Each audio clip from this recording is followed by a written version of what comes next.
transition. What's up, everybody?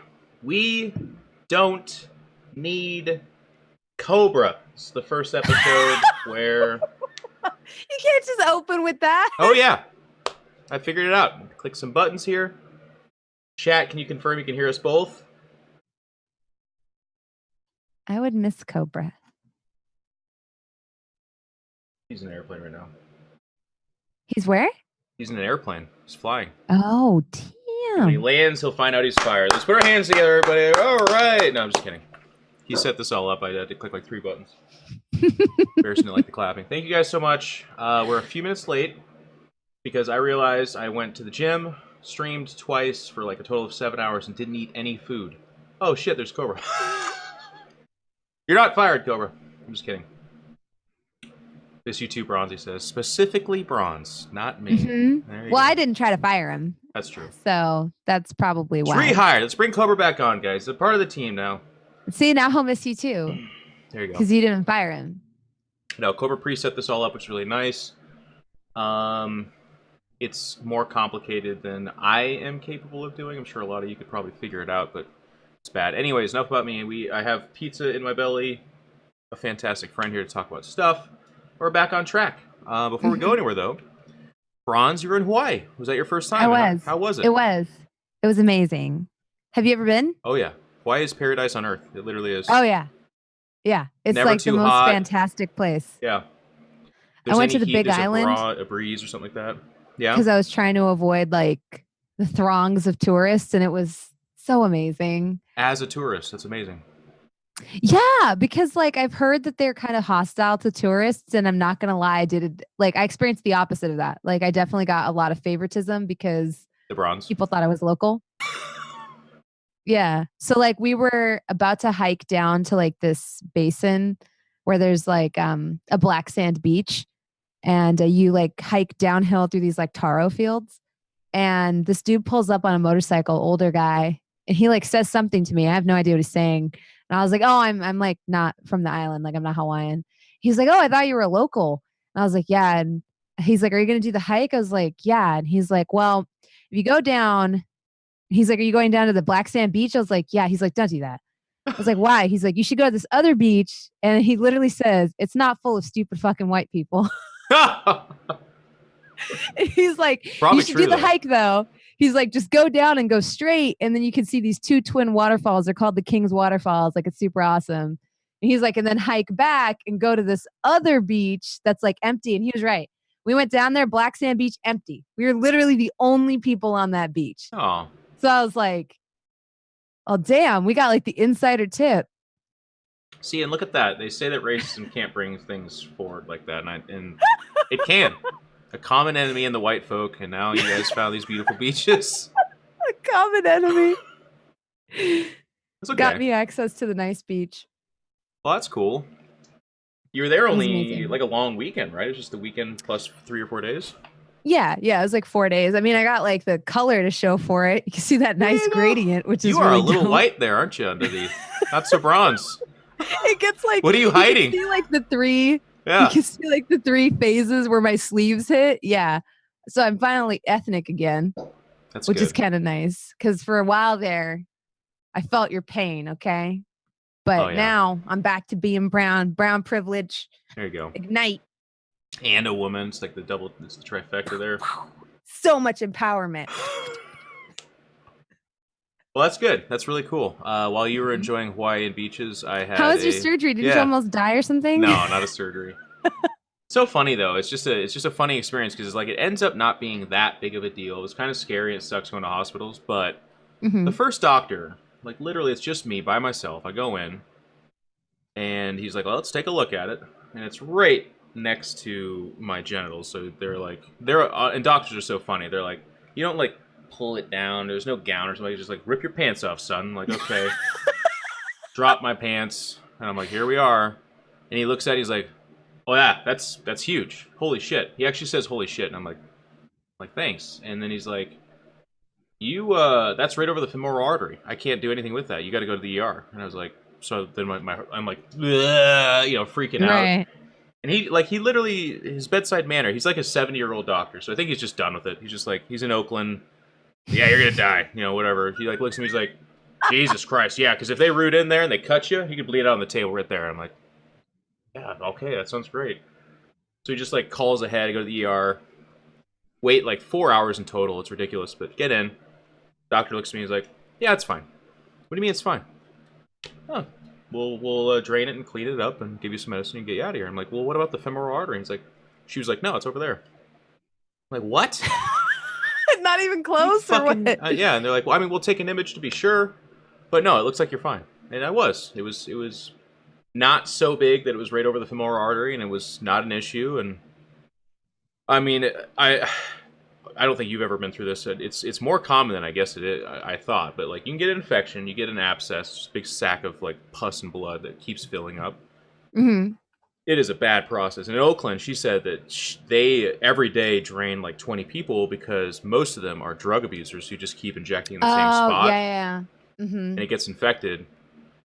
But that was such a weird like meat market situation, because that too, you don't wear a gown. They just like she like hikes my shorts and underwear down, so it's just like it's at my knees ish, but it's just uncomfortable Mm-hmm. and weird, and you're just in like this like little thing, and there's people walking Mm-hmm. by, and I'm like, is this normal? She's like, oh yeah, don't worry, everyone's seen everything here. I'm like, okay.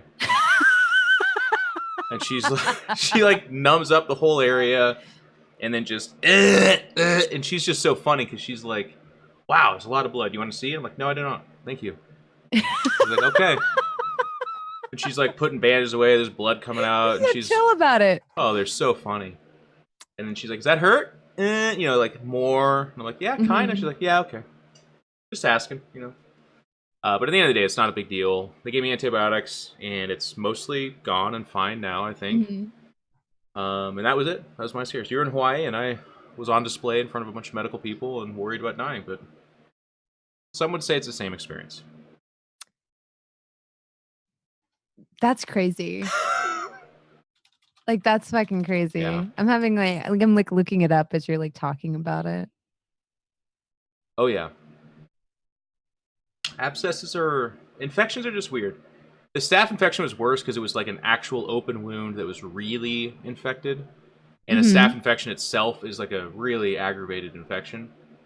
One of the more dangerous ones. This was just literally something, ingrown hair or something got into a pore or wound and just infected, and it's fine. But it's just scary because doctors also are pretty glib. You watch shows where they like diagnose you, they tell you what happened, they tell you what you're gonna do, they tell you like you feel like you're informed. At least Mm-hmm. my experience in Oakland, they don't. Maybe it's because there's no reason for them to explain it to the masses of people they see, but they don't. I'm like, well, what do I do to prevent this? And they're like, I don't know. And I'm like, okay, thanks. And they're like, what should I look out for? And they're like, if it looks really bad, just come back. I'm like, oh, thanks, man. You Uh, know, now that you're mentioning it, I had something similar when I was super young, and it was like a really traumatic experience. But when I first moved to India, and they think it was because my immune system was so compromised because like I had food mhm. poisoning as soon as I got there, as Oh, is the custom.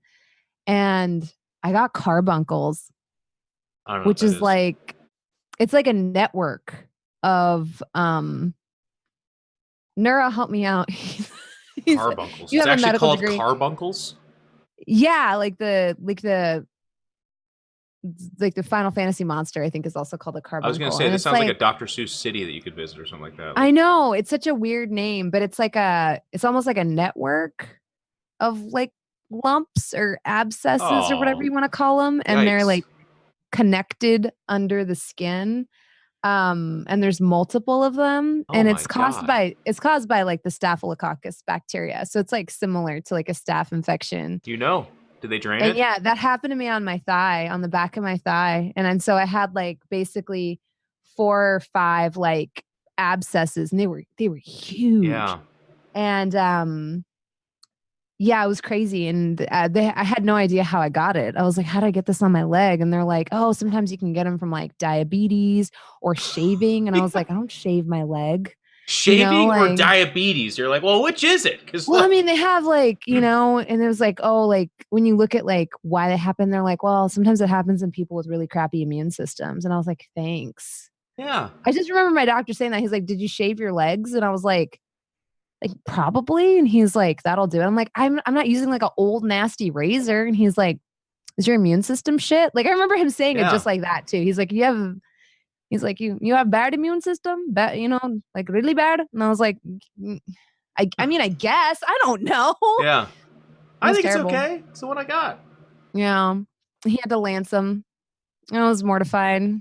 I didn't go to school because we had a uniform and you had to wear a skirt. And I was like, Oh nope. my God. Yeah. I was like, no.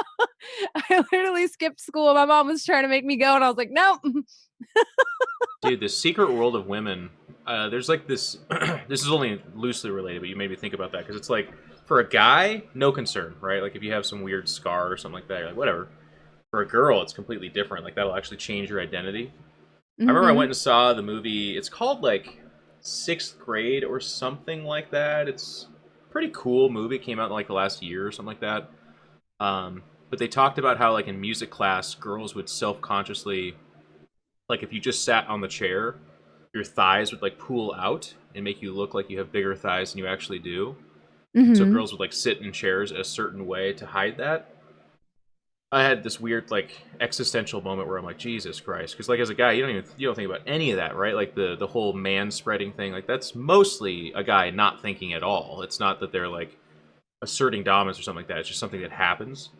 But Mm-hmm. girls, it's the opposite. They have to think about these things that I never have to think about, and then they have to be afraid of that too because it could mean something completely different for them, which is just horrifying. Yeah. Anyways, girls are warriors. Guys are idiots. We're privileged. I think I think dudes have their own things to deal with. It's just women have to deal with more physical stuff, if that makes sense.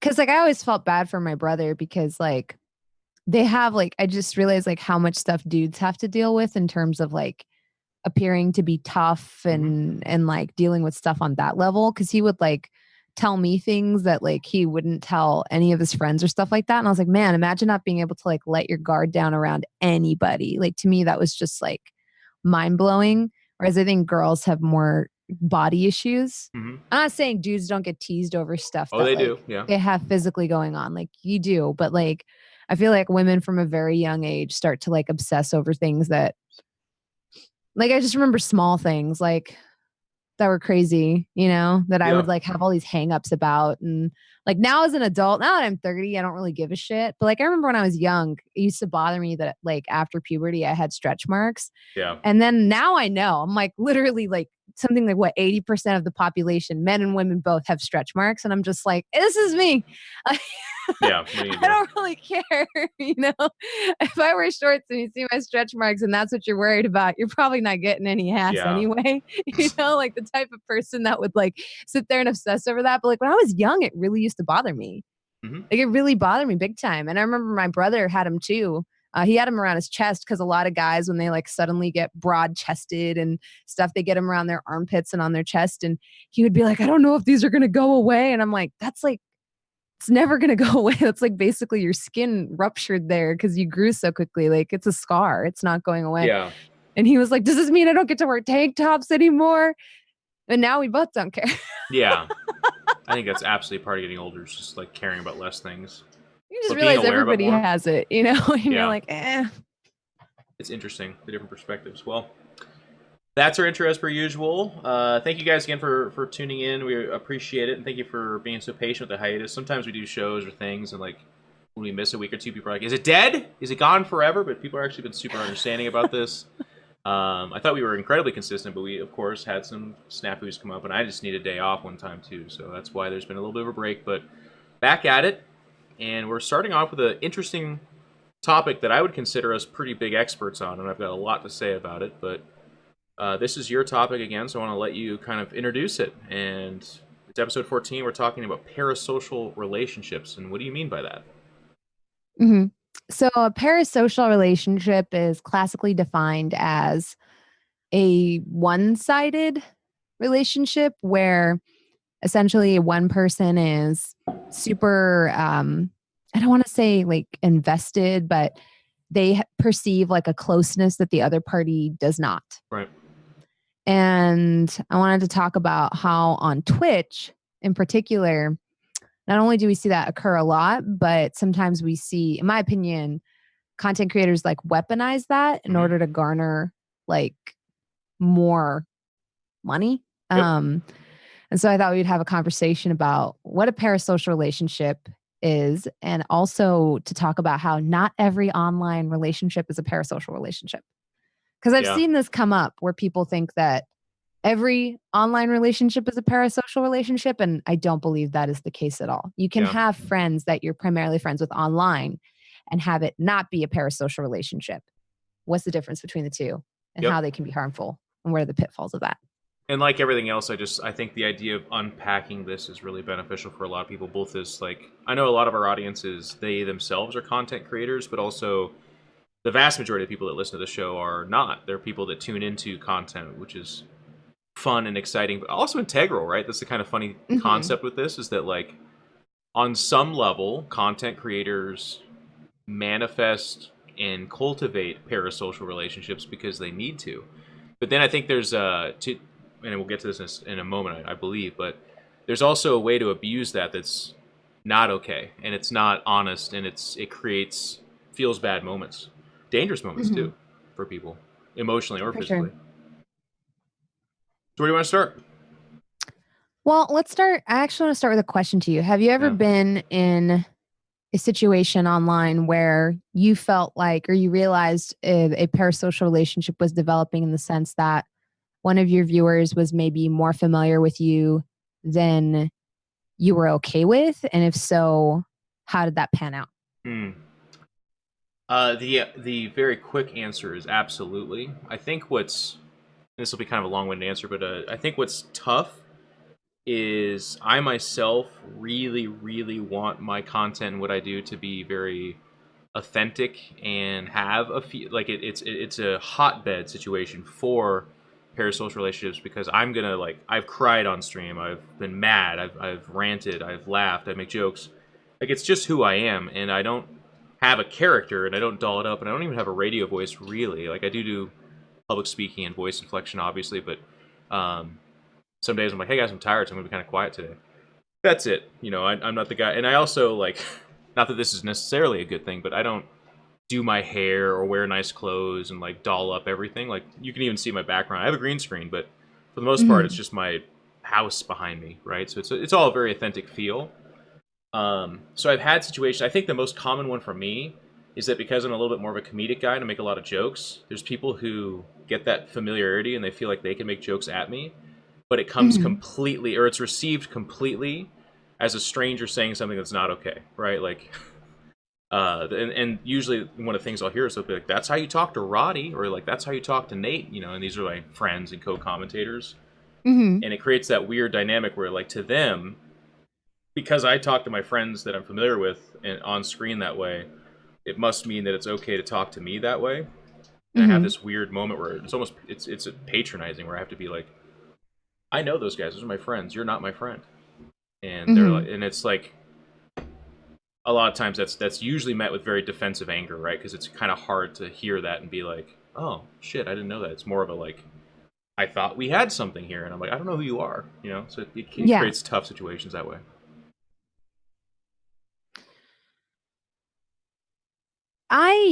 I've been in that situation as well, in the sense that I think a lot of times people will, how do I say this? Like people, so like here, I guess here's another facet of that. Or like building off of that.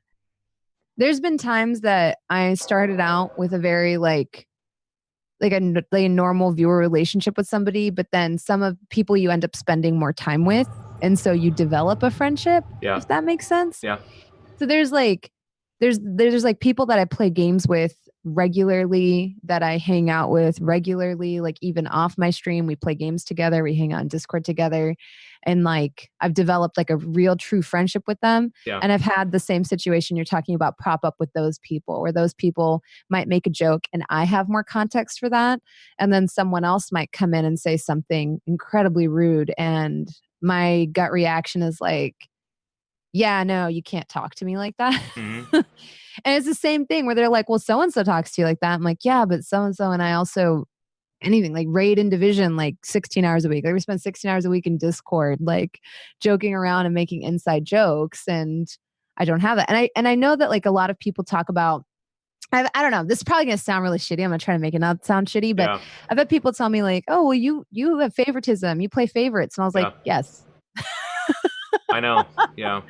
I feel, and it's like, it's because I don't want to lie to people. The truth is that some people from my chat, I spend a lot of time with, like hanging out, playing games, nerding out with, or just like, and so I would be lying if I said I didn't play favorites.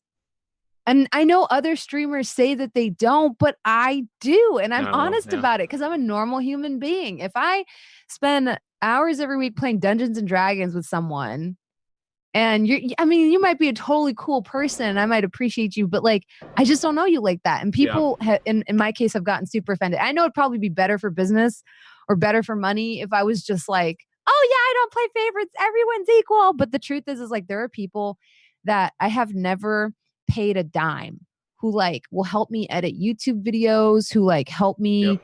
sort of like help me with tech issues, who like I've grown closer to, like I have a natural appreciation for.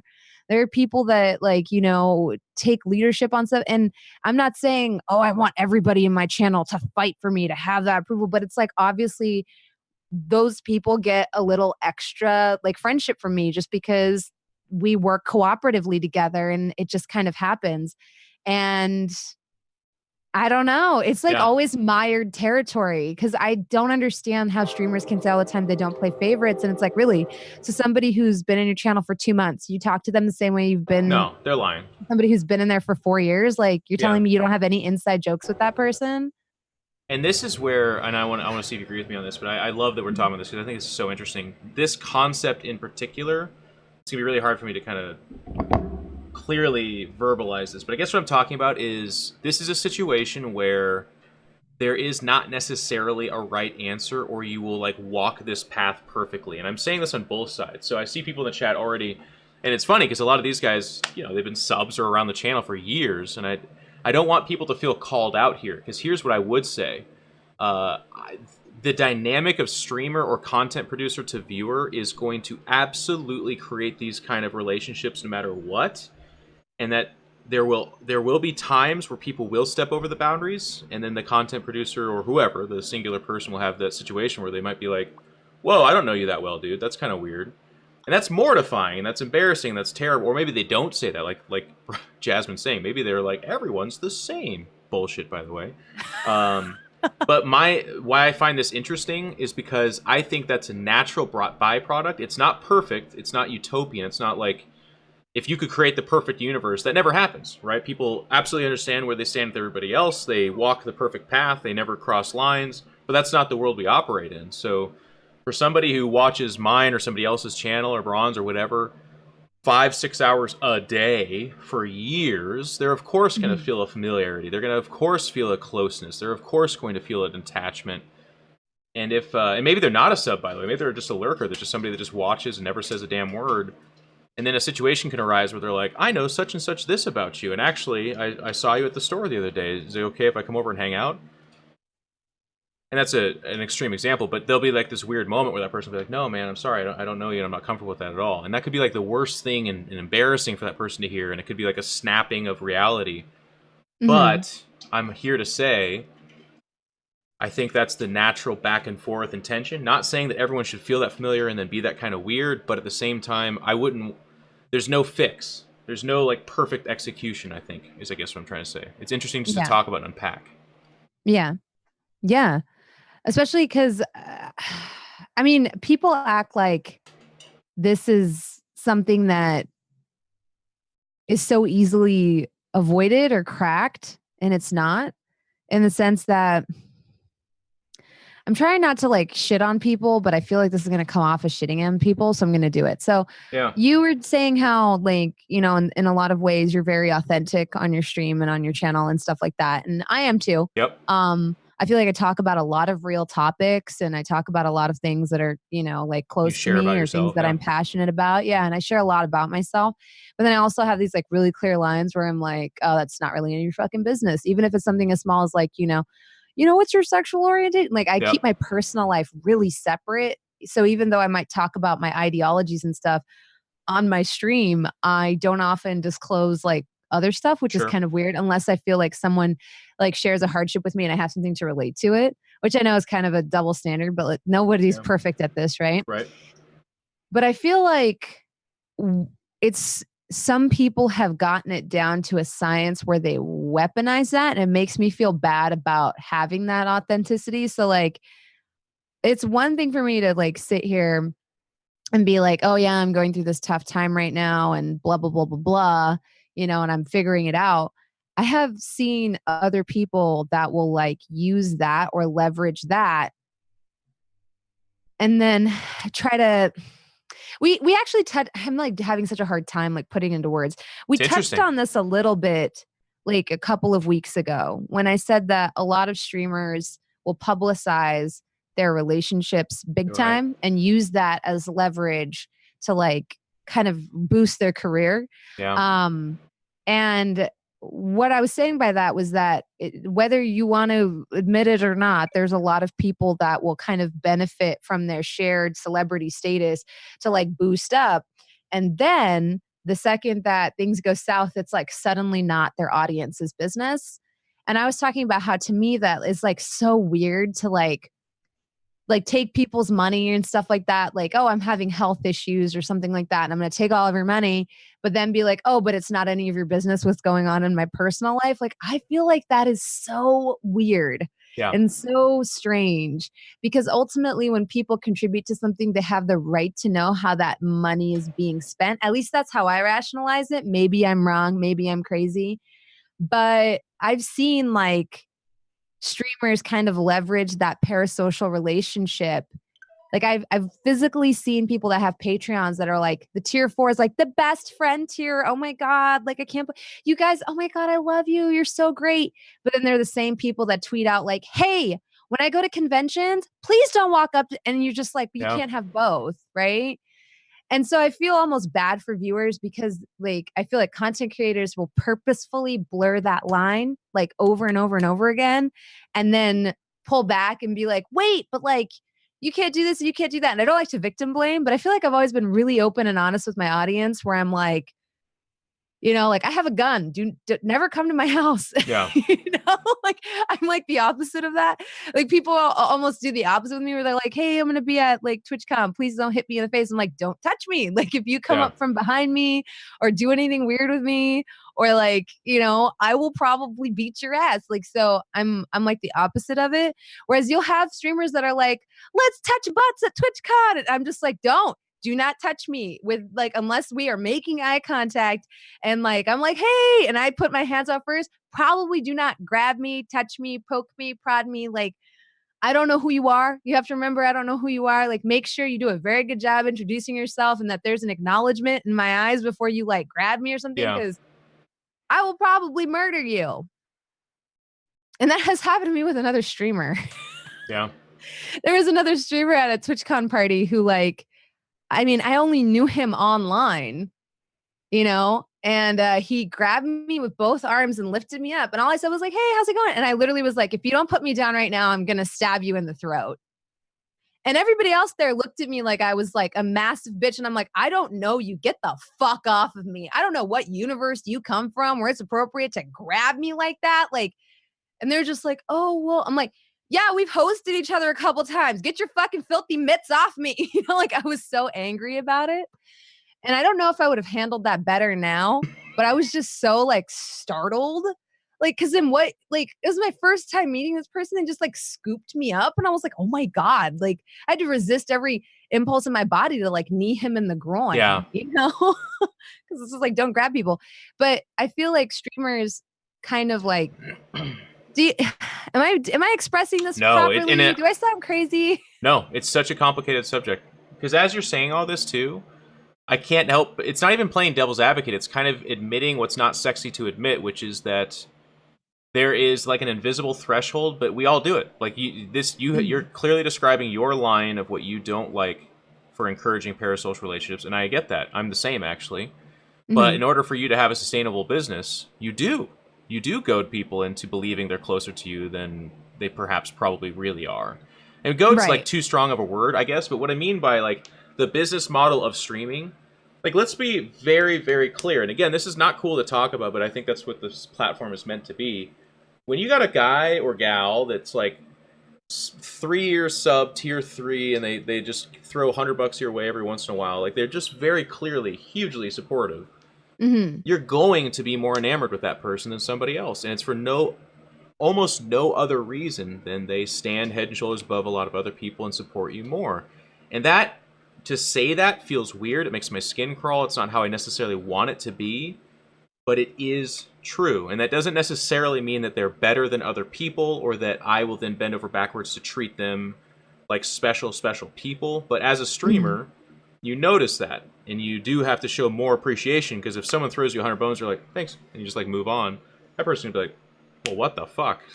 That's a lot of money. Is it weird that it takes me a long time to trust those people because I've had so many negative experiences with that? No, I think it's a sad byproduct of, not to make everything Now, about male like if female, there's but somebody like, that donates me like $200, like the first thing that happens to me is like my alert bells I go know off because I've had way too many you've had people. people message you and be like, so now that, what do you think about playing some games with me, by the way, right? Yeah, or like I mean, there's people that I personally know that like hustle their way, and like for me, I've had somebody like offer to buy me a car, and I was like, yeah, you got to go. Yeah. Like I've had people do stuff like that, and I'm like, yeah, you got to go. I'm usually the opposite. Like even before people get creepy about it, I'm like, nothing in life's free, fam. Like I'm literally on the opposite side of the spectrum with Yeah. that. So if somebody tips a lot or like gifts a lot of subs, I usually go the opposite with it, where I'll be more distant with them. I'll be like, hey, that's super awesome. Thank you so much for that. It's very kind of you. Confused why you did it, but and if they, depending on like how they respond, it usually takes me a long time to like be comfortable, because if I immediately, I've had too many negative experiences with that, with people getting all creepy uncle on me after What a thing tossing to me a say, couple though, right? hundo. Because I'll tell you, as a person, like, the older you get, at least for me, I've had the experience of like, when you're, I think we've even talked about this, but as a 17-year-old kid or younger, like getting a Mm-hmm. gift was like the coolest thing in the world. Now, as a Mm-hmm. 30-plus-year-old guy, giving is actually like the best feeling ever, and the bigger Oh the gift, yeah. the better.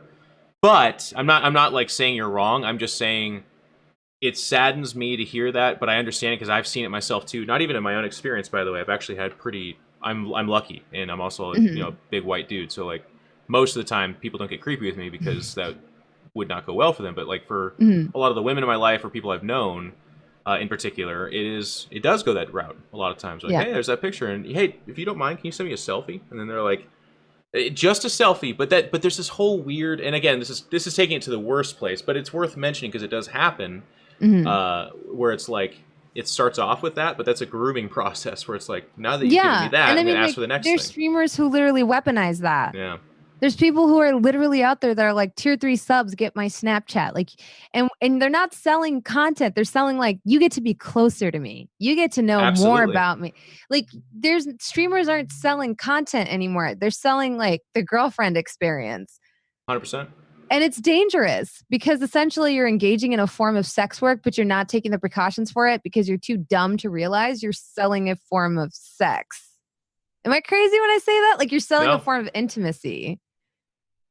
So like I don't really like, I feel bad for my tier 3 subs, like wholeheartedly. I don't do shit for those people.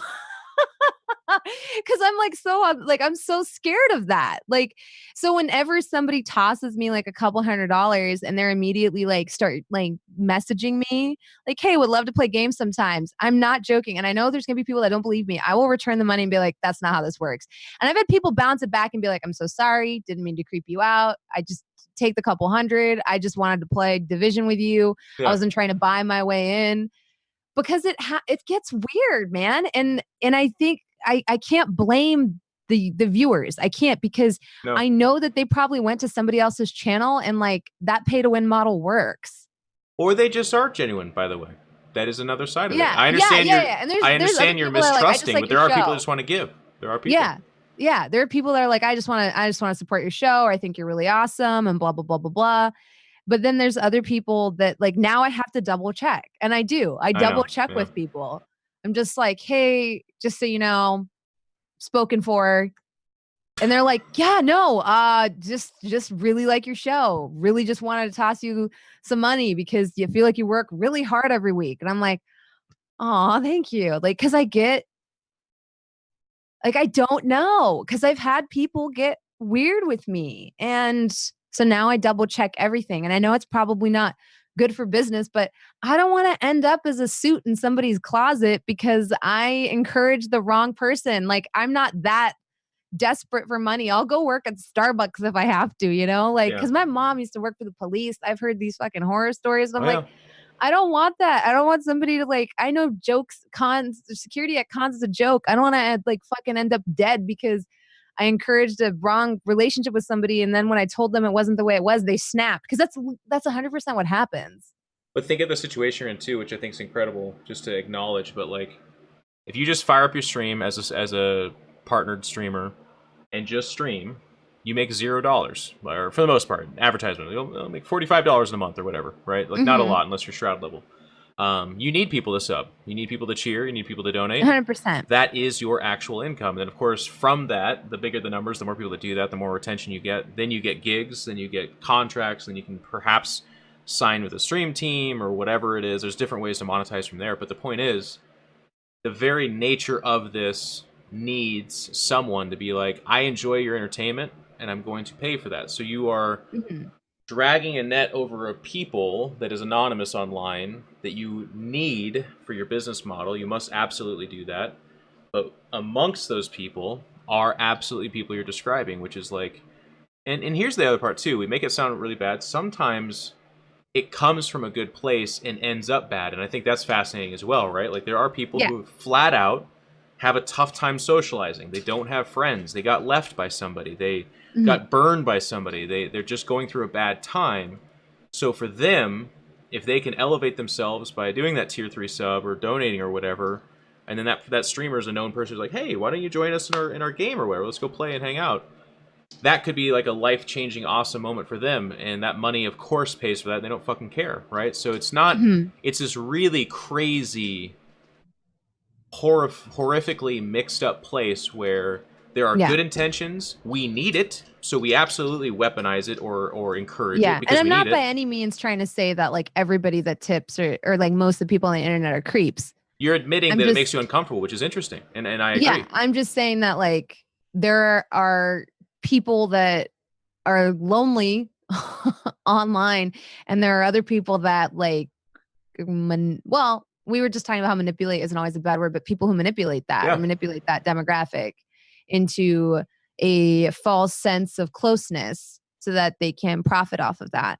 And it actually shows in a lot of different forms. So before this turns into like, you're talking about just women. No, dudes do it too. So like, here's a super like clean example. And this is going to sound so shitty. And I'm going to try really hard for it to not sound shitty, but like, the amount of people that will weaponize or like try to rally when they're in any kind of difficult situation. Like I've seen people raising money for anything from moving to attending a con. Attending a con. A Warlord Titan. That was me. Well, okay. Well, here's the thing. Like not to just defend you, but like, so I have definitely done like goals and stuff in the past for things that I don't need. Like, so, I'm like, I literally I raise money for a gun. Like, cause I was just like, I want one. Like, I feel like as long as you're honest about it, it's not terrible. And I think as long as it's not like a dire need, because I'm going to tell you right now, like put emotion behind it. Yeah. There is a difference between me saying, guys, I want to buy a 357 Magnum. Right. Is that what you have? Being like, shh. and people being like, yeah, fuck yeah, brother, and tossing me $50 because they're like, haha, that'd be funny. And there's a difference between that and me crying on stream and being like, I'm just going through a really hard time right now. I really need that gun. Pay my bills. Because the thing is like, I would make so much more money doing the second one, right? Oh, I know. And the thing is that it's not crazy because you guys see me every day. You talk to me all the time. We're like, you care about me. I'm assuming on some level. And you don't want to see your favorite streamer going through financial hardship, because you might donate $100 you don't have just to make sure that they meet this. And that's going to be different than like, I'm going to go to TwitchCon. Here's $100. Yeah. Like somebody might tip money that they don't have to help you hit a goal if they think you're in need, versus like, I'm going to buy this really fancy cake. Like, I feel like there's a difference between raising money for things you don't need versus raising money for things that you do need. And I've never like done a fundraiser for things. I've seen fundraisers for rent. I've seen fundraisers for electrical bills. I've seen them for I'm moving, like I'm going to be homeless. Like, and I have to say, I feel like that's emotional blackmail. I feel like it's emotional blackmail. I think if things are that rough, I'm not trying to be crappy, but like, I feel like you should probably find like a second way to supplement your income that isn't like Twitch. If you're into like the only way you're paying this month's bills is if your audience hits a goal, I feel like at that point, at that juncture, you got to stop relying on Patreon and Twitch, and you have to start doing something else part-time, because that's such a burden. Because your audience is going to donate for that goal in a different way than they're going to donate for a Titan graphics card, right? Because one of those, they're donating like, yeah, I got $20, I'll toss it to Jeff. And the other one, it's like, holy shit, Jeff might be homeless. I don't really have money, but I'm going to give him some because he's really going through something right now. Yeah. And there are streamers that literally like abuse that parasocial relationship dynamic to make sure that they profit like that, which I find to be very morally reprehensible. Agreed. And I think that is the interesting angle of the parasocial dynamic that we're talking about. That is, it's funny because again, it's that invisible line. If you are going through something and your stream is the nature, so I'll just like flat out say it. Like I've had streams where I don't like sit down and I'm like, well, I'm going through some shit, so I'm gonna fire up my stream and cry on stream, and people are going to feel real bad for me. They're going to support me even harder that day. But I've had streams where I'm like quiet and upset, and I'll just like basically utter, like I am just having a really tough time today, and here's what's going on. And then somebody will say something that just fucking slams my heart, and I will, start to feel something. And then on those days, people will be like, Jeff, feel better. Here's a money or gifted subs and stuff like that. And it's a nice thing to do in this situation. But it's funny because I don't know, I've come away from that and I've been like, man, if I felt more sad on stream more often, I'd do better. But at the same time, that's not the kind of stream that I have, and that's not the kind of human I'd ever want to be, go to sleep and rest my hat on. I would feel terrible. Because again, like I was saying, the whole nature of my stream is like good days, bad days, sad days, whatever. It's just who I am. It's just I stream almost every day that I'm here. Yeah. But it's interesting because I know that there are people too that either the wall's up, they're like a character, right? And they do that as protection so that people don't get too close, as a way to kind of combat the parasocial relationship, because there are big streamers too, and that's where it gets really weird. And you'll hear stories of people showing up at their house. There's a crazy one that I heard from Elohim, I think it is, where a guy like liquidated his life in Taiwan and then just showed up at his house in Florida and was like, I'm here now. You're my favorite person in the world. You let me live with you. And that was on his front door. I'm not quite sure where I'm going with this, other than just that it's interesting, the back and forth, I guess, is what I'm trying to get at, is that you need to be able to... I like that you specifically said the manipulation and the like weaponizing part of it. You need to be aware of that, and if you are doing that, I think that is reprehensible. It's not actually against the TOS, obviously. It's just kind of a more like... I think what you're playing with is that if someone gets hip to the fact that you're abusing your audience that way, they'll be less inclined to want to watch you, where they should. Yeah. I think it's hard to like prove that, though. It's hard. Like I can see it. There's like certain people I've seen where I'm like, oh yeah, this person tends to, like I've seen people that like bought a house off of their medical issues. Yeah, I heard about that too. Like I've literally seen people who bought a house, like made a down payment on a house, and now own a house, but the 6 months prior to that, they kept having medical issues. And before you're like, well, maybe people that have had 6 months of medical issues don't go and buy a house. That means that They're in Either debt. I'm not saying that they made up the medical issues. I'm saying like something went awkward somewhere, because like I don't see somebody like a having money for a down payment after coming out of something like that. So either they exaggerated or they had insurance and Yeah. still like collected money or something like that, because some people like do some really weird stuff with that. I think it's interesting because I you're right in that, like, to a certain extent we all kind of do it, but it's also interesting because I feel like there's some streamers that 100% say like, well, you guys are like, like they encourage that. Yeah. Like I've seen streamers that call everybody my love, like, hello, my love, how are you, my dear? And I'm Yeah. like, is that really how you want to talk to your audience? Like, because that automatically makes it seem like you're closer with this person than you are. Like, if I've never met you, I'm definitely not calling you my love or my dear. Yeah. Like that just seems a bit strange. But um, yeah, it's weird because it's so profitable. It's tough because the gears are turning on so many different angles on this one too. Because it's like, I think I don't know. I think one of the things that I would be completely remiss if I didn't put out there as well, and I think I kind of already touched on this, but I think it's interesting because the reason I like this talk a lot is I don't want Mm. an audience to hear this and be like, oh, well, I am just a viewer. I can never. There's no relationship to ever come of that, and I cannot talk to that person. Otherwise, it'll immediately make me the creeper, and it's weird. And also, like, giving $10 okay, but if I give 20, then that's too much, and that's kind of weird. I would kind of tell you that we're all still kind of feeling this out, and it becomes Yeah. it's the intention, and then it's the Yeah. social interaction between, but it's made weird by this medium. I think Twitch specifically is a weird medium. One of the topics I've been talking, it's only loosely related, but and I love seeing people, they're like celebrating their 5th year streaming. They're getting to be a lot like me, where they're like, God, I've answered that question 1,000 times. I love that because it's again, it's Mhm. not a bad thing. People come in, they're like, I watch 20 minutes of Twitch a day, like that's who I am, or every other Yeah. week, and they'll ask a question because they just want to fucking ask you a question. It's not meant to be a bad thing. But to that streamer, they've answered it 10 times that day and 100 times in those 3 days. Mhm. Like when I had my infection, I had people coming all the time like, Jeff, are you okay? I had to ignore 98% of them because I just 5 minutes before was like, yeah, I'm fine, man. Thanks for asking. Mhm. But if I Yeah. keep saying that all the time, it's terrible.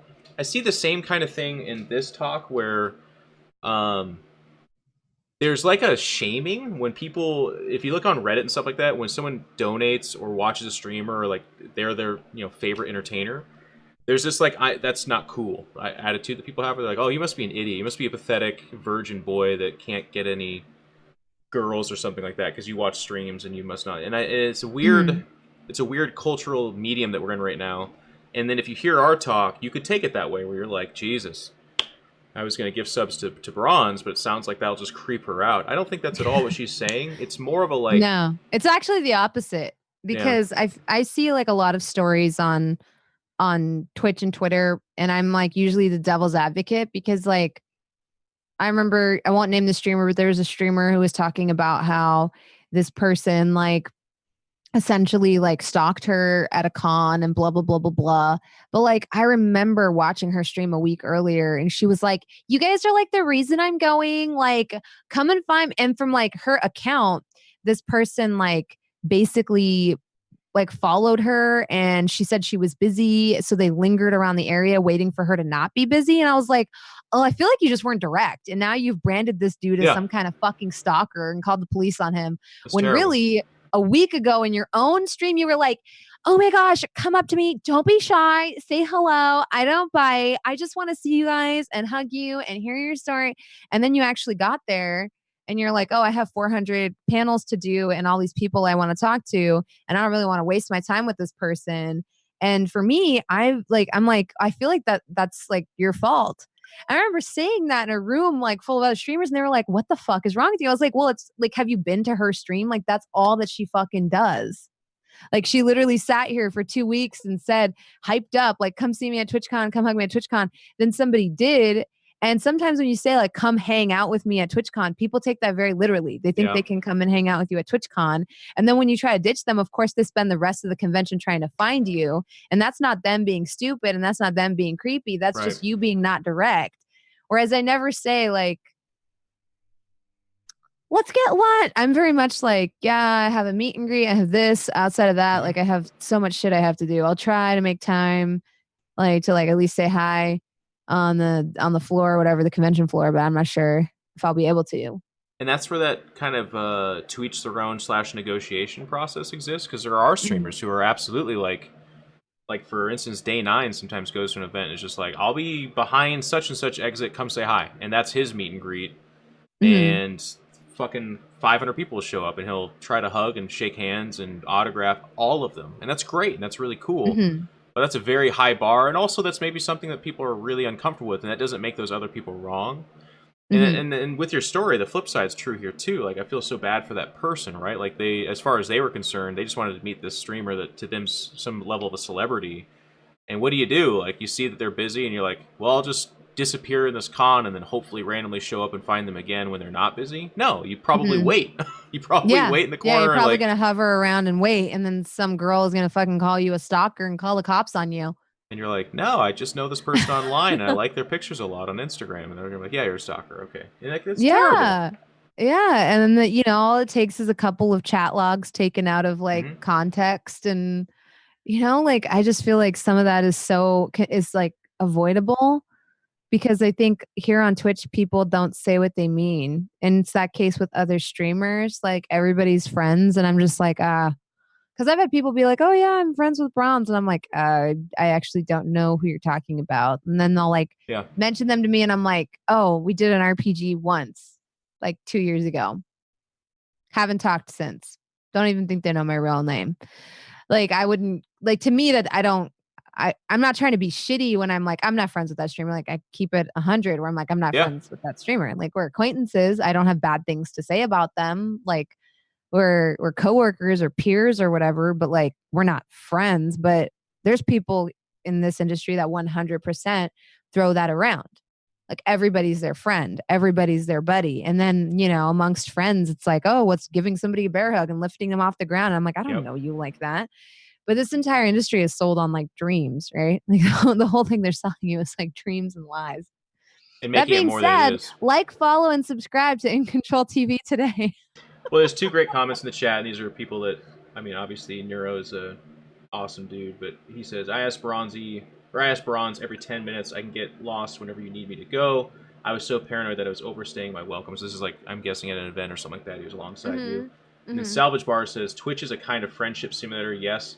So it's hard to negotiate the rules. And I think both these things are so important. Nero is an example of someone who, you know, you do a talk show with. He's been around a long time. You obviously know him on a different level. Yeah. So there is some familiarity there. But I love that he was also conscientious of the fact where he's like, I didn't grow up with Bronze. We're not besties for life or something like that. We are people that, and here's the important part too, because I think this is something a lot of people can identify with. We met online. So a lot of that, right? Like, there's online dating and stuff. A lot of what we're talking about applies to that as well. Even if you're chatting, this is something, by the way, that I'm fucking struggling with so much too. Because nowadays, you talk to people when you're dating them online a lot of times or over the phone, and then you meet. That is not how I fucking did it when I was 20 years old. My God, you knew these people in college or at work or, you know, common ground, and that's where you got the familiarity. And that's so different. But the same is true here. And I like what Salvage Bar said, because I think that's the way to view it. You're gonna fuck up. Or you're gonna say something that maybe you had no idea. Like with Bronze, she's apparently not a hug person if you don't really know her very well. So someone hugging her or lifting her off the ground, were they gonna try to rape her? Probably not, but to her this is really bad and stupid, and you've crossed a line, so now's your chance to be like, oh, I'm so sorry.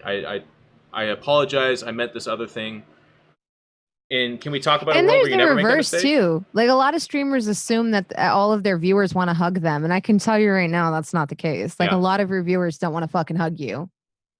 They want to shake your hand, say hey, say that they love your channel, and move on. Like, and I've seen the reverse happen too, where they're like, oh my God, hey, and you're like, you just like take your cues from people, or like they'd be like, you know, if they're like, okay, take a photo, yeah, do you hug? Yeah, that's like just like really quick, or be like, should I, you know, like, it's because the reverse is true. But continue your thought.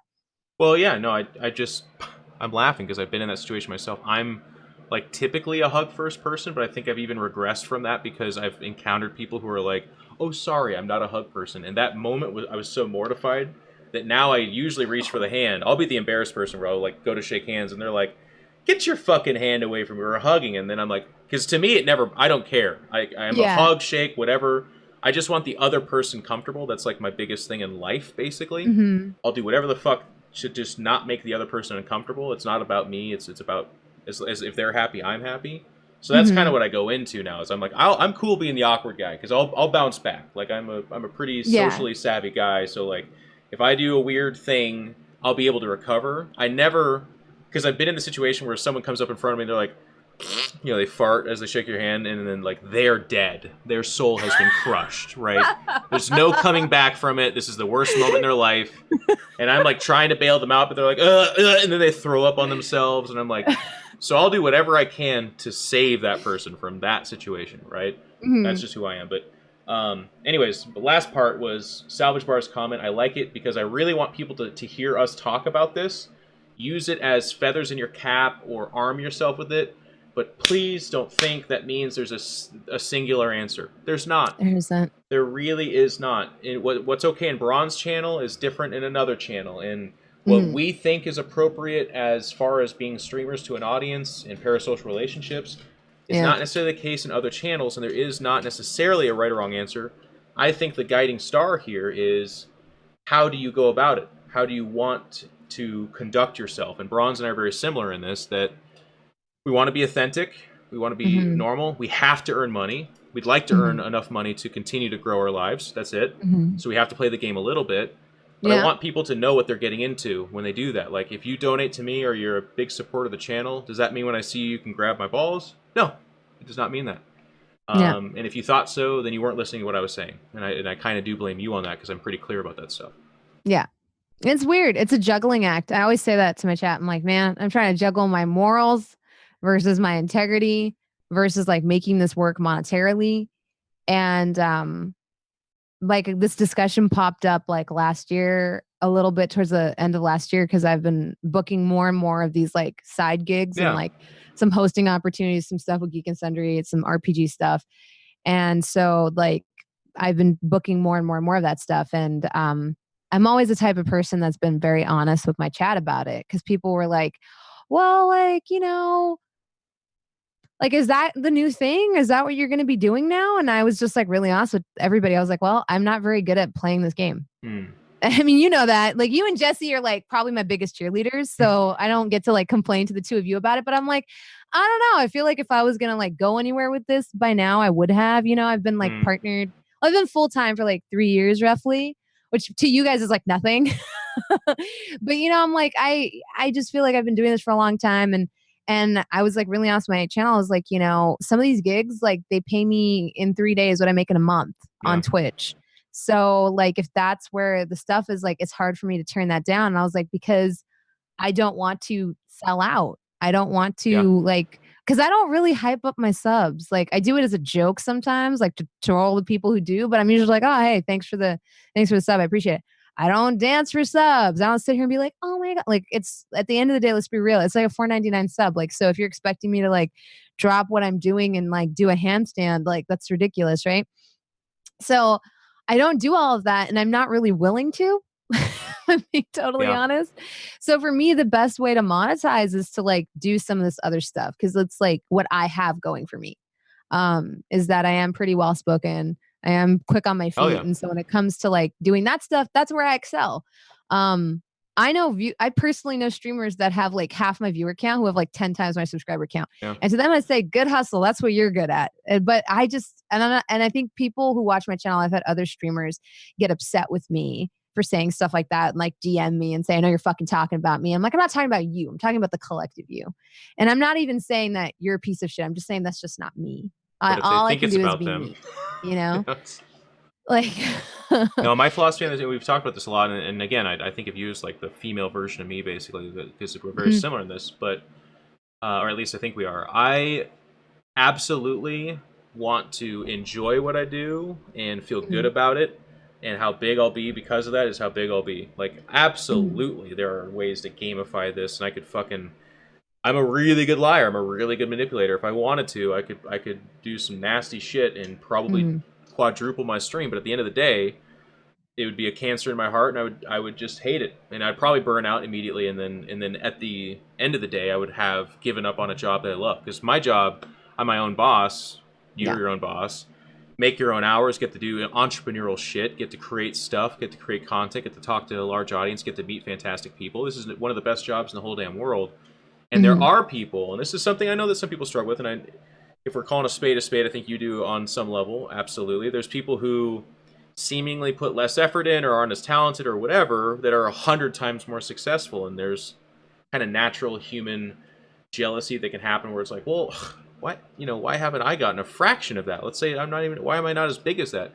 And I've felt those feelings over the years, but I actually, at the end of the day, like, especially when I'm creating a show like this with you and we're talking about these topics, I kind of find that, like, the success will come or won't, but as long as you're enjoying what you're doing, you're earning a living that can put a roof over your head, and you're feeling some progress, that to me is the most important part. Because I'll tell you fucking what, guys, if I had to put a cock ring on for every single sub I got or something like that, that Jeff is so dead inside. Like, so sad, so not okay with his living, that it wouldn't be worth it. Like, yeah. I mean, I get in my head a lot with this stuff. I always will. I mean, some days I'm better about it. Yeah. But like I get, and I think I talked about it on this show before, where I'm like, I love Deadpan Diaries. I do think it deserves more viewers. I love Sunfall Cycle. And here's the thing, I've been in a lot of RPGs, like a lot, and I will still say, like, I like Sunfall Cycle. It's really fun. I do think more people should watch it. I've been in shittier RPGs that pull more viewers. Yep. Like, and it bothers me. And I wish I could hit that point where it doesn't bother me, but it does bother me. And I remember sitting there before a show and being like, more people should watch this show. We have a good show. And Jesse was like, Bronze, it's okay. It's fine. Who cares? You know, Jesse was trying to, like, but I was like, we have a good show. Like, I'm on the opposite end of that, you know? They cancel Arrested Development, you guys. It's one of the, if you haven't watched Arrested Development, it's one of the best shows ever. It did not pull enough viewership. Really, it's really good. It was one of the most star-studded casts. Like, that's just the way things go sometimes, you know. And on the flip side, they've got Supernatural, which is like celebrating its 13th season. It's only been good for 2 seasons, by the way. Horrible show for 11 seasons or so. At the end of the day, and that's, to circle it back, like, that's where I fall with the parasocial thing, and that's why I was trying to be more cohesive with my thoughts, but I'm not. This topic I love so much because it's like, it's not cool for a streamer to talk about how it can make us feel when someone's overly generous. And that can sound like we're ungrateful or it's bad to do that. Which is why people don't talk about it.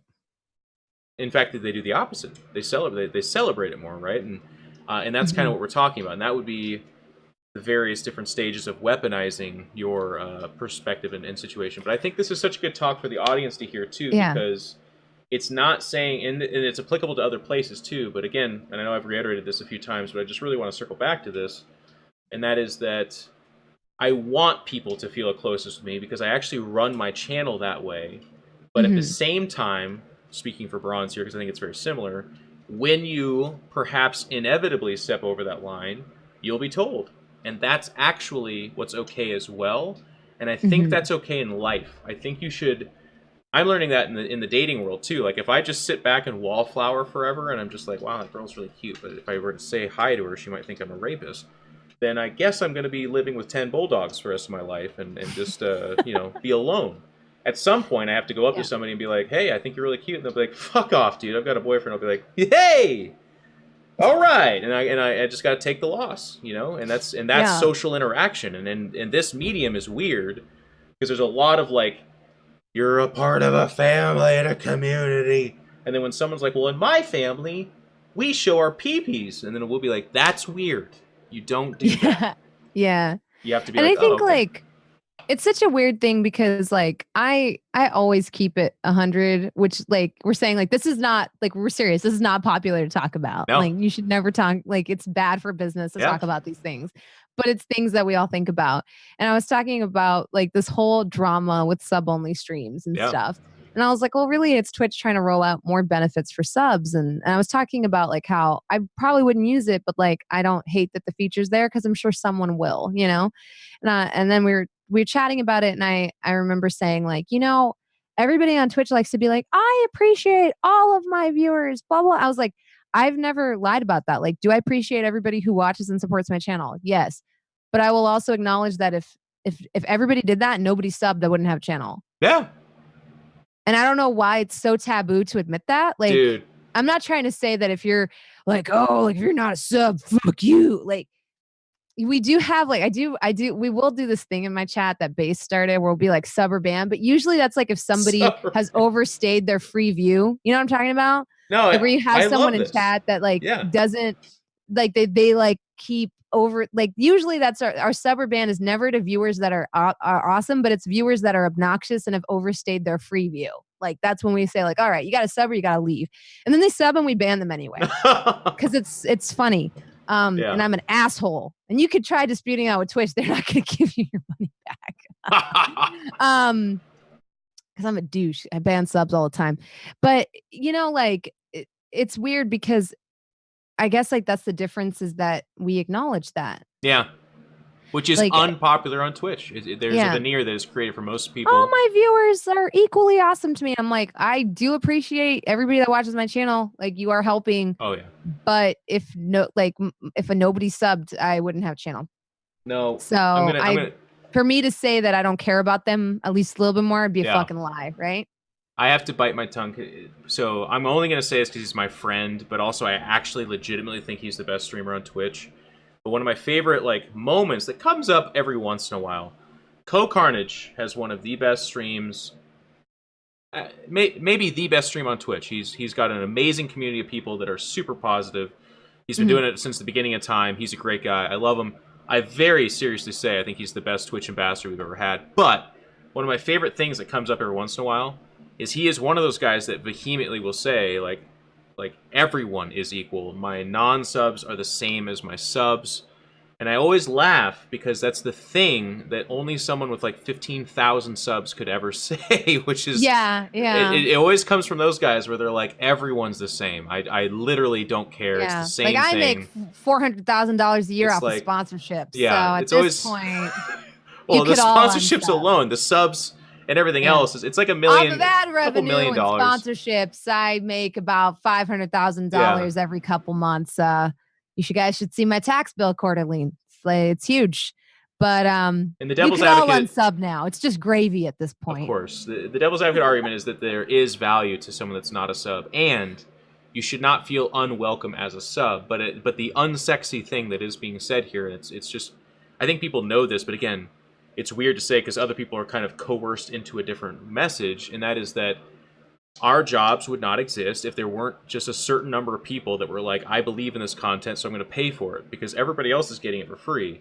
So I always laugh when there's these people that are huge, making millions of dollars, that are like, oh no, everyone's the same. If everyone was not a sub, I'd be totally okay with it. It's like, yeah, I guess if you want to put $5 million in my pocket, I could start talking like that too, where I'm like, oh man, everything's fine. Like, if it all goes away tomorrow, that's cool. I'll just buy an island in the Bermudas and just be cool.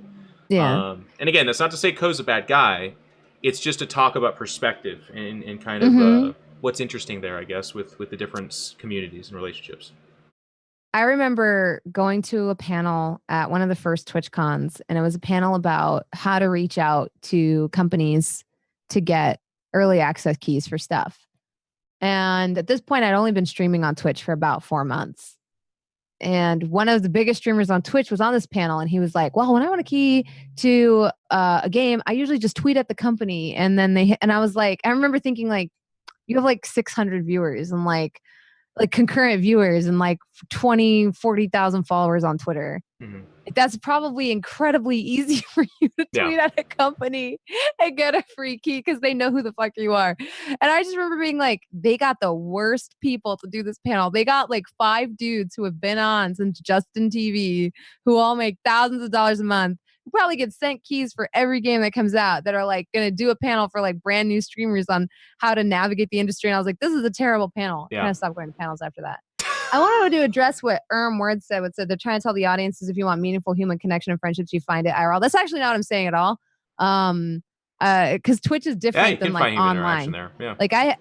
I've been invited to weddings for guild members from WoW. Significant other found them online. Like I'm not trying to say that like, oh, it has to be in real life. Like actually, some of my greatest friends, people that I tell everything in my life, are online friends.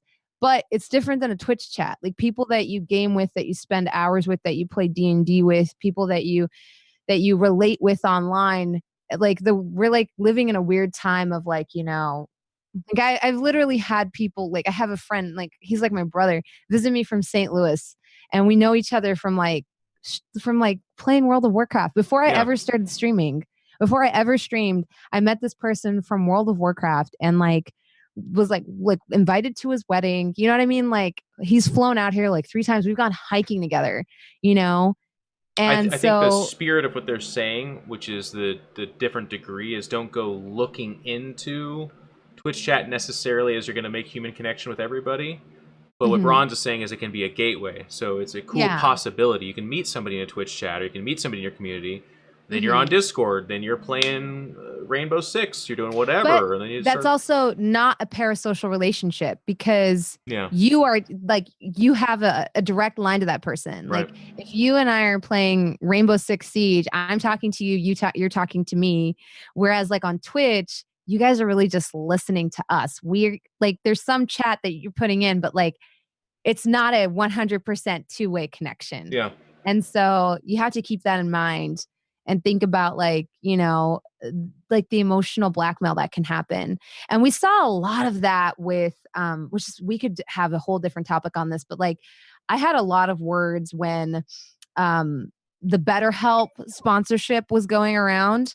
And I mean, I turned it down, but I saw other people who took it. And I was disgusted because like every time you sign somebody up for this BetterHelp online counseling service, the person who signed them up got a huge kickback. We're talking like $150 and up for each person that signed. And you had Twitch streamers that were leveraging, once again, that closeness, that parasocial relationship, and being like, well, like imagine Jeff being like, well, I'm going through a hard time. BetterHelp really helped me and it can help you too. And it's awful. And if you're the type, I pissed off so many streamers. If you're the type of streamer that does that, you're a bad person. Like you're really bad because you're messing with people's mental health for profit. But I think that's when I first started like looking into and doing research on parasocial relationships because I didn't know the word for it. I was like, oh, this streamer is like leveraging this perceived sense of closeness to sell online counseling. Yeah. And there's a lot of people that were doing it. And for people who are like, what's BetterHelp? Essentially, now the entire thing has blown up because apparently it was a huge scam because you didn't have to be licensed to be a therapist on it. Oh. I'm not going to get into that, but it was essentially like an online counseling / therapy service. And if you used a content creator's referral code, you got a discount and they got a discount. And the entire thing ended up blowing up. It turned out that like half of the people on that website weren't actually licensed to practice because it doesn't require licensing. So people were paying hundreds of dollars for just randos on the internet to counsel them, which is so dangerous when you're starting to talk about things like depression and like people feeling like suicidal and stuff. And then talking to somebody that's just some random dude in Utah who doesn't know anything and who just jumped on here. It was awful. It was awful. Terrible. But it was a perfect prime example of like what, if you guys go back and do your research on that, like you could see a lot of good examples of like the parasocial relationship in play. Cause it was just like, I've been going through a really hard time. You guys know I've been going through a lot of stuff in my life dealing with loss. BetterHelp really helped me and it can help you too. And I'm going to neglect to disclose that if you sign up, I'm basically going to make like $150 for every one of you idiots that does this. So parasocial relationships, weird terrain to navigate. Not going to say I'm perfect at it because I don't think any of us are. But I want you as viewers to be weary because I think it's so easy for you to feel close and friendly and awesome with us that when that line starts to blur, you have to be cognizant of when these parasocial relationships can be weaponized to basically profit off of you and potentially harm you. Yep, and it's just good earthly advice in general because there are people in real life and online that'll do that. I guess Yeah. as we're trying to talk about. One of the final things I want to kind of address and throw to you too, because I think this is interesting. Mm-hmm. Oni talked about what constitutes overstating a free view. I often make questions. So this we were kind of talking a lot about like the different dynamics of viewers and support and stuff like that, and it definitely comes up in my channel. But one of the ideas of like you're not a sub and you're around a lot and you ask a ton of questions and you interact a whole bunch, is that bad? Should you feel bad about that? I want to take this opportunity to say no, my God. But it's Mm-hmm. also depends on the channel, right? Like there's some channels where they have a ton of people that aren't sub that interact all the time, and that's very welcome and encouraged. And strictly speaking, business wise, it is good for the streamer to have a chat that's Mm-hmm. active and people talking, and that's going to be a lot of people that aren't subbed. And just as a like intuitive business model, you want people that aren't subs to eventually become subs. So if they're interacting a lot and finding a home in your community, then Yeah. they're probably, if financially able or of the mind to do that, they'll probably become a sub. So it's good for you to do that. Mm-hmm. So I want if you put a gun to my head and say, what's my final answer on this? It's that you'll have to figure that out. I've been very clear with some people on my channel where, and I feel like this is why I'm taking the time to answer this too. I wish I had more time to explain, but when someone subs to my channel that does, and this is like, again, not a sexy thing to say, but it elevates them a little bit because they believe in my content enough to pay for it in a world where they don't have to. And that's incredible to me. That's a huge honor. So I want to give them more interaction. I want to know more about them. I want to, and they just kind of naturally do, anyways. Like if the person's been sub for 3 years, I fucking know who that person is. For God's Mm-hmm. sakes, I know what they do for a living. They talk all the time, that kind of stuff. But if someone doesn't sub, does that make them bad? Absolutely not. But at the same time, I'm probably not going to pour the same amount of energy into that person as I do a sub. And a lot of people are like, well, that's a terrible thing to say. So it's just they bought your friendship or something. That's not friendship. It's just literally like if I treated, we go back to kind of the co-carnage example. If I had 15,000 subs, yeah, maybe I could treat everybody exactly the same because I'm doing pretty great. But if I'm not, part of my business model is I want to celebrate the people that support my content. So I do. I talk to them more. I treat them a little bit better. I don't ignore, hate, or go after unsubs or non-subs, excuse me, but at the same time, I try to spend more time addressing my subs. That's the full answer for me, my channel, I guess. Yeah. Yeah. And I think mine's like kind of similar. Basically, like, I don't really care if somebody's not subbed if they're going with the flow. Like, if we're talking about that thing and they're contributing to that thing in a Oh meaningful way, yeah, that's cool. But if there's like, you know what I'm talking about? Like, when somebody like keeps, like, this happened like a couple days ago where somebody like kept derailing the conversation that was like the flow. And they were just like, hey, how do you start streaming? And I was like, there's like whole Google websites devoted to this. Well, I'm just asking you for your opinion. Thanks a lot. And I'm like, well, I just don't understand why I have to drop what I'm doing. Like, we're clearly talking about Dragon Age right now to like tell you how to stream. Well, it's because you have viewers, and that's when you hit the point where you're like, okay, shut the fuck up, sub or ban. Like, you don't even pay me $5 a month, and I'm supposed to sit here and give you a master class on how to stream on Twitch. Like, when you get into that level of entitlement, or like people that are like, what yeah. race is she? Scottish and Irish. No, for real though. No, for real though. Wait, so where are you from? So you were born in Scotland or Ireland? And you're like, what are you going on about? We're talking about fucking Knights of the Old Republic right now. Like, those are the people that are just like, or like the people that are so clearly like shit stirrers, that like I know, come yeah. in, like they just, and they're just like, you'll be talking about something like, like today we're playing HP Lovecraft. We're playing like a game, and they're like, but Lovecraft was racist. And I'm like, yeah, cool. Yeah. Okay. Whatever. And they're like, so you don't feel bad supporting games of Lovecraft? I'm like, no, because all his shit is public domain. So even if you yourself said you vote with your dog. Yeah, but it's all public domain. So he literally doesn't get any money from it. So he's dead, and I still get to enjoy Cthulhu. So fucking suck my dick. The person who made money from this poster is the artist, not Lovecraft. And they're just like, but they're so clearly trying to like start shit consistently. That's when you're like, okay, you know what? You've outstayed your free view. Like, you've Yep. outstayed it because you're just annoying. And your free view doesn't entitle you to sit here I think it's a very, and it's very go animated. against the flow of chat. Like, you're just fucking with the vibe, man. You're pissing people off. I'm not gonna clap my ass cheeks for 250.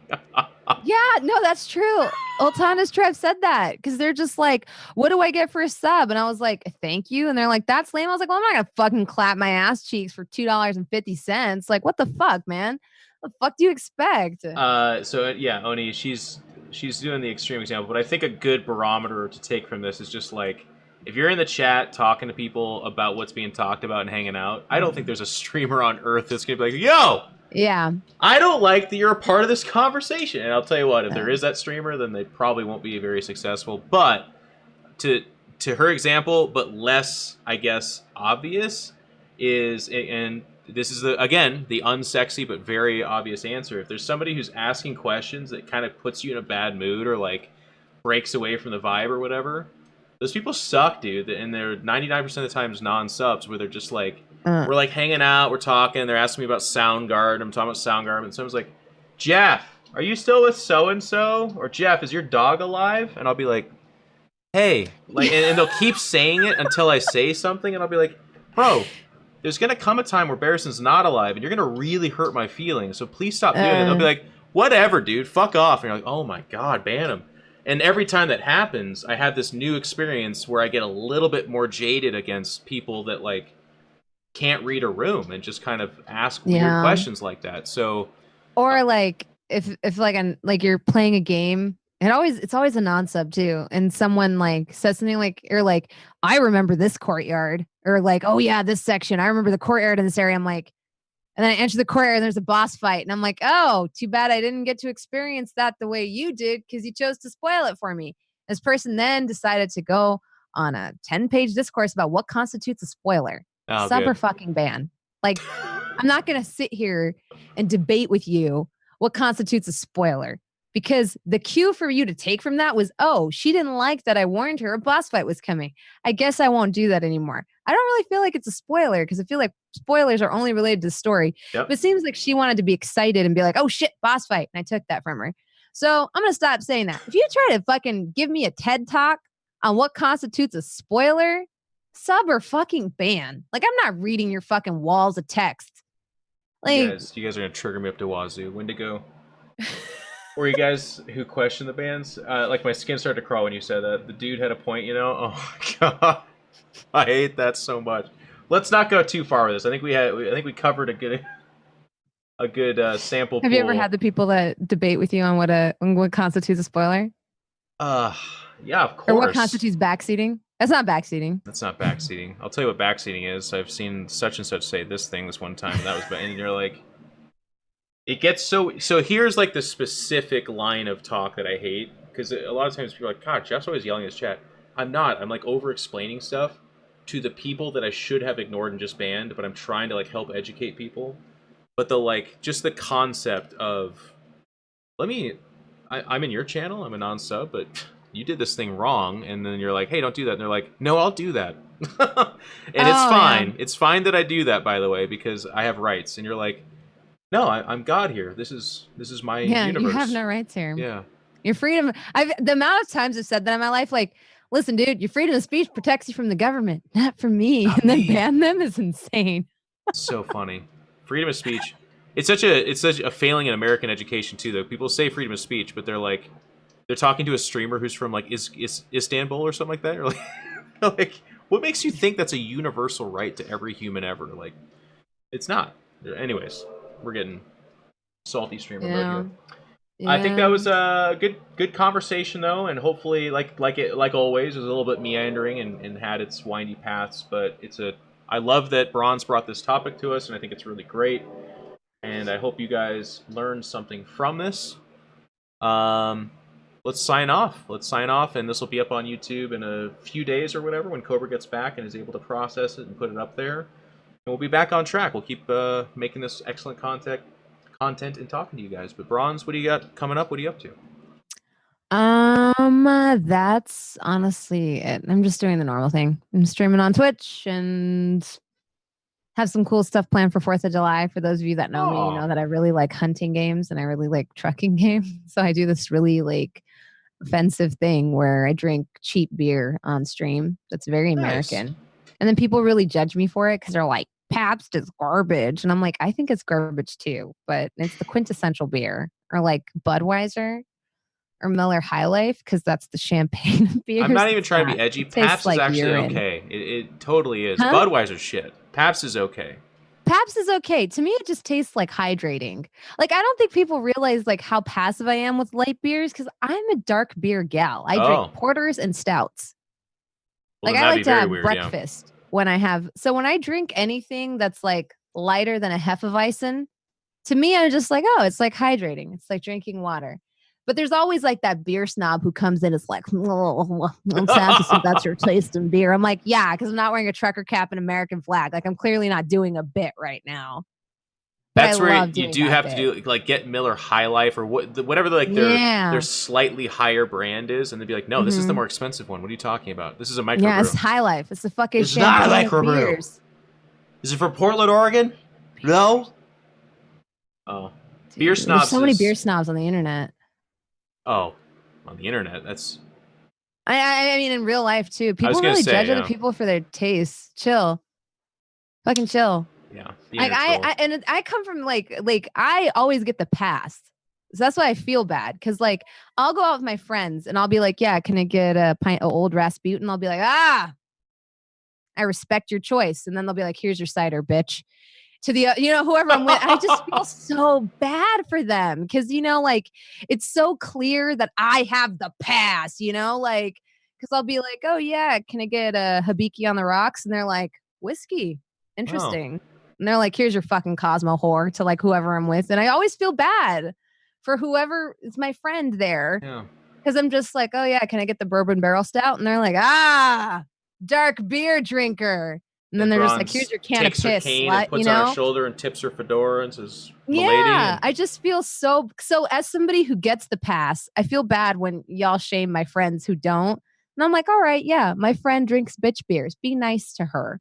Compliment her on her choice of cider, you asshole bartender. Wait until you hit 33 and people will have these moments where they're like trying to make you feel bad about something you chose, but you don't give any fucks at all because you just chose that because you wanted it.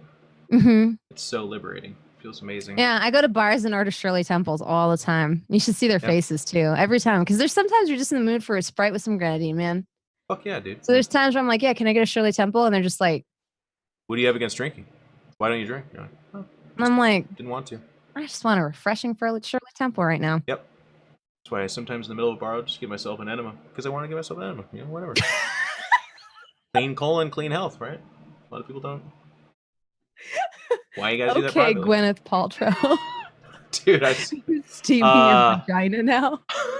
I learned about Gwyneth Paltrow. I don't even know who did it, but it was me. Was it you talking about during that shit? Some Paul cycle. That's right. I was talking about how fucking weird she is. I could have been totally fine not knowing any of that. There's some weird fucking Did she steams her vagina? Hi, I'm that bronze girl. Fucking like, follow and subscribe for Gwyneth Paltrow facts.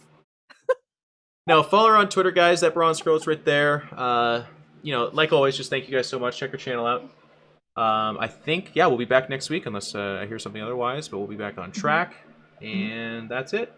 Been a long day of streaming. Go check her out. We'll see you guys later. Bye-bye.